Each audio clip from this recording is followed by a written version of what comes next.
Olá, gente, tudo bem? Estou aqui de volta.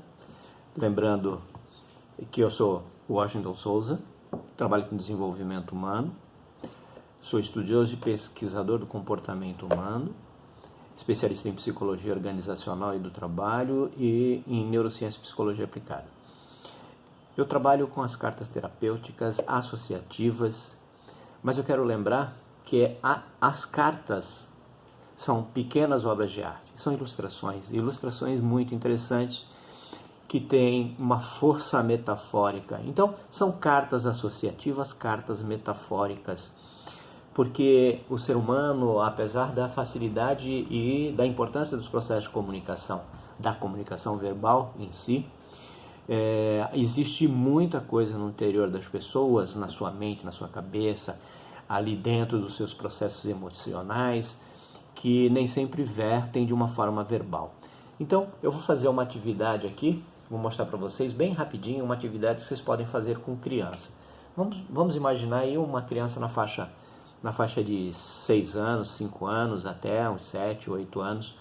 É uma atividade legal que dá para fazer e para extrair um pouco mais de informação, de repente, baseada no porquê que essa criança está com você, está nas suas mãos em relação a um tipo de terapia, tratamento, ou num processo de melhoria educacional, para você obter um pouco mais de informação. Vamos supor que você já tenha feito uma anamnese adequada, né? Aí utilizando, claro, dentro de cada área tem todo um procedimento de anamnese que precisa ser observado. Então, partindo desse pressuposto que essa anamnese já foi bem elaborada, e aí você precisa extrair um pouco mais de informação, de repente, para ajudá-lo a direcionar o caminho que você vai tomar em relação ao desenvolvimento do trabalho com essa criança. Uma forma muito bacana, muito lúdica, é você utilizar algumas referências com coisas que as crianças realmente se emocionam, se envolvem, gostam e se liberam, que são os animais de estimação.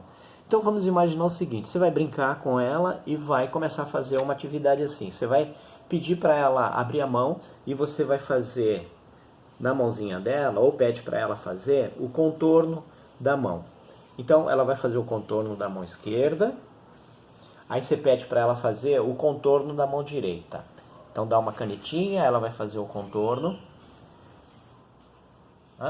Aí ela acabou de fazer o contorno, você vai falar para ela, vai perguntar se ela gosta de animais, se ela tem bichinho de estimação e tal, e aí você vai falar para ela: imagina se você pudesse ter mais 2 bichinhos de estimação, ou se você pudesse ter 2 bichinhos de estimação, caso não tenha.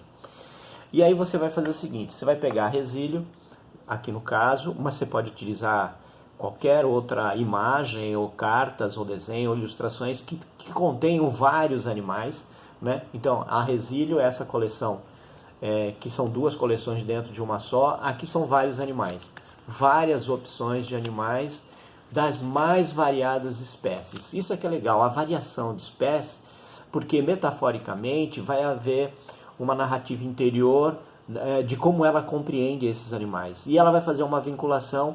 Por quê? Porque em seguida, depois que ela escolher, enquanto ela estiver escolhendo, você vai falar assim: olha, imagina o seguinte, você vai escolher um que vai passar o dia com você, e o outro é o que vai ficar com você à noite. Então um vai ficar durante o dia, o outro vai ficar durante a noite com você, ok? Aí ele vai escolher, aí você vai falar assim: então coloca aqui na sua mão esquerda o que vai ficar durante o dia com você. Vamos supor que ele tenha escolhido essa aqui, ele vai colocar. Aí, vamos supor que agora então que ele tenha escolhido, eu vou pegar qualquer um aqui, tá? Vamos supor que ele tenha escolhido aqui, esse gorila, para ficar à noite. Bom, se ele escolheu, bacana, aí você não vai fazer nenhuma pergunta que seja, que tenha que ter um raciocínio evoluído mais elaborado, que nessa faixa é um pouco mais difícil. Porque o que acontece? Se você ficar, por que você escolheu esse, por que você escolheu aquele, de repente você não vai receber um feedback ou uma narrativa que seja mais vinculada à forma real, interna, fantasiosa, metafórica, que essa criança poderia expor. Então, o que você vai falar? Você vai falar assim, muito interessante, como é que esse animal, aqui no caso, esse cachorro, você pergunta para ele, que animal é esse aqui? Aí ele vai falar, e esse aqui? Né? Você não precisa dizer o que é, você pergunta para ele, aí ele vai falar, aí você coloca assim, como é que você vai viver com ele durante o dia? Como é que ele durante o dia vai estar com você? Como é que é isso? Conta para mim. E o outro da mesma forma, você escolheu esse, que animal que é? Ele vai falar, né? Inclusive, ele pode pegar uma figura de um animal e falar um nome de outra, não tem problema. Não tem problema, o que importa é como ele vê isso. Tá? Não é a realidade física ou realidade estrutural que o animal aqui representa. Não, mas é aquela estrutura metafórica interior dele. Isso não tem o menor problema. Se ele escolher um passarinho e dar um outro nome, isso faz parte do processo. Então, você vai começar a explorar a narrativa. Então, durante o dia, né? Como é que você vai estar com ele? Você vai cuidar? Ele vai cuidar? Como é que é isso? Aí você começa a explorar dessa forma. Não fazendo perguntas diretas, objetivas, porque as respostas não serão adequadas para você extrair a melhor informação. Então, eu quero dizer para vocês o seguinte. Tão importante quanto, né, a forma, o objetivo é o teu olhar. É o olhar do profissional, é o seu conhecimento técnico profissional. Porque você fez uma anamnese, né? Aquela anamnese técnica já, vamos dizer assim, especificada até pelo tipo de atividade que você faz. Na medicina você tem uma forma, na psicologia você tem outra, um terapeuta holístico utiliza de uma outra maneira, a anamnese, cada um vai explorando de acordo, inclusive caso a caso. Né? O que é importante?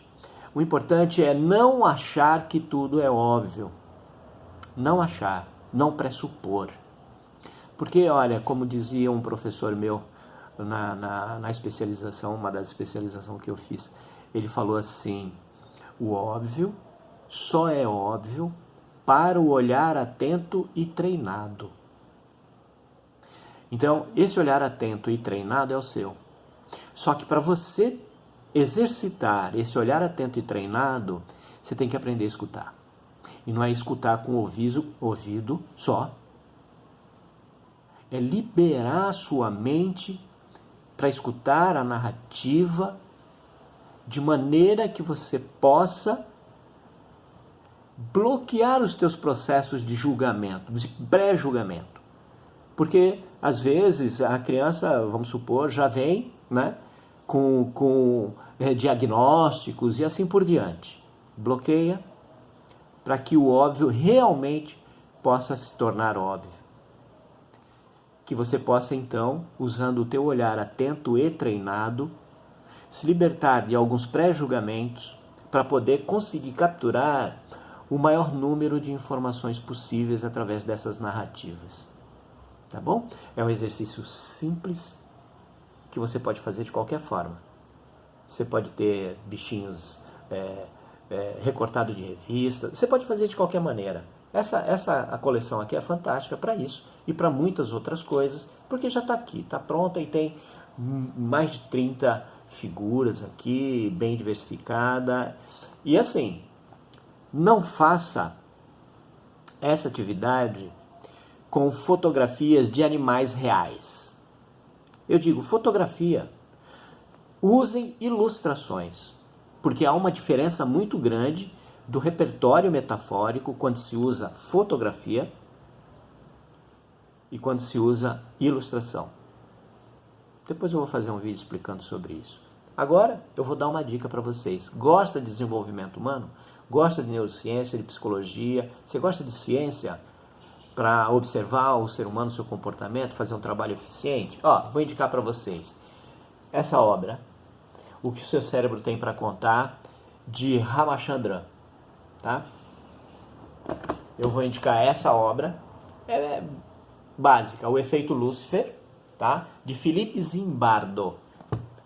Eu vou indicar para vocês Lauren Slater, Mente e Cérebro, Aquela retrata 10 experiências impressionantes sobre o comportamento humano.